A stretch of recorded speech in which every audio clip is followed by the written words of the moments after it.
Hi folks, so I'm just making a video about leveling a large area and whether or not you really need to have it completely flat.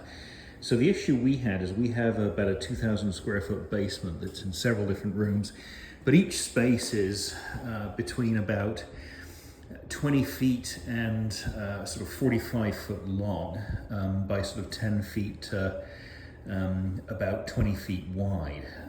So there were large spaces that we had to level. And what happened was the concrete floor we originally had, what you're seeing here is the leveled room. The concrete floor we originally had was significantly humped, so it might be out an inch over about a 4-foot period. And the result of that was our flooring that we were using, our luxury vinyl plank flooring that we had like this, was simply bouncing on the floor. You couldn't put dry core down, you couldn't put anything down.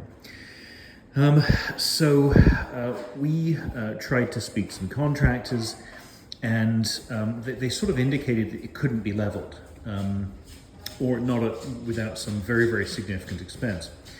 So we didn't end up doing what they suggested, which was leveling the entire basement. It was going to be a massive job, tens of thousands of dollars. What we ended up doing was leveling each room because the whole basement was out by sort of about 3 inches to end. And to level the entire thing would have required a vast quantity of self-leveling compound. So what we ended up doing though is we ended up leveling each individual spot, and for example, one part of our basement is higher than the rest of the basement. We've got a small lip now where our stairs are. But what I wanted to talk to you about was this. As you'll see here, this room is now leveled, but it's still out. It's out by about ½ an inch. It's high at one end and about ½ an inch lower at the other end. So self-leveling compound doesn't actually completely level over a very, very large distance. This is about 25 feet from end to end. What it does is the flow properties of it mean that it will even out the floor. It will smooth the floor. But beforehand, when we tried to put down, for example, a luxury vinyl plank flooring, that would have bounced right there because there was a big drop in the floor. What's happened is, although this still isn't entirely flat, it's now smoothed out to a point that you can install flooring.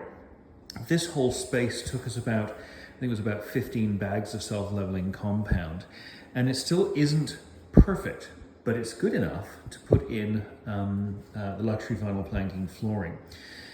So this was our first attempt at self-leveling. I can tell you it worked really, really well, and we went from a point where it was quite good to, or really not usable at all, to really quite good. So what we did is, this was our low spot down here. It was about a good inch low there. Level, our high point was actually here. And in this particular case, because we had to mix in the space there, what we did is we leveled this area here and moved this way. But as we moved, the self-leveling compound from here won't truly flow all the way down here. If this was truly self-leveled, that whole bottom would be at least another inch higher, and we'd have probably used 50 bags of self-leveling compound. It would have been a massive job. As it was, we found we could do this with less. So, point of this, if you're doing a truly large area, you can smooth out the floor sufficiently that you can install flooring on it. I haven't tried with hardwood, but as looking at this appears to be completely flat, and I doubt we'd have any issue installing hardwood on this. Well, we wouldn't install hardwood on our basement, but we wouldn't have any problem installing other types of flooring on this. Beforehand, you could not install flooring on this at all. Couldn't even do tile, we were told. It was so humpy and bumpy. Now this will install quite well. So just wanted to make this video. Short version is, do you need self-leveling compound to be, do you need a room to be completely flat to install flooring? No, you need it smooth enough to install flooring, and you can accomplish that with self-leveling compound. Have a good one, folks.